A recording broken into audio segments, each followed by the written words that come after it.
Esmu režisors Kārlis Anitens, kurš pagājušā gada valsts svētkos kopā ar savu komandu veidoja gaismas uzvedumu Lāčplēsis likteņdārzā.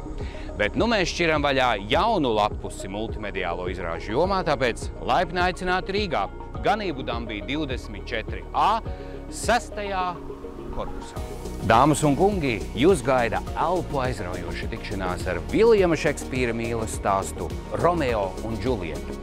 Šajās 4000 kvadrātmetru plašajās akciju sabiedrībai Dambis piederošajās telpās es kopā ar gaismu mākslinieku Oskaru Pauliņu, izciliem māksliniekiem un tehniķiem radām aktieru balsu, gaismas, video, skaņas, mūzikas un scenogrāfijas izrādi, mēģinot modelēt pasauli bez sabiedrības mašinērijas pieļautajām kļūdām, lai labais un skaistais tomēr uzvarētu.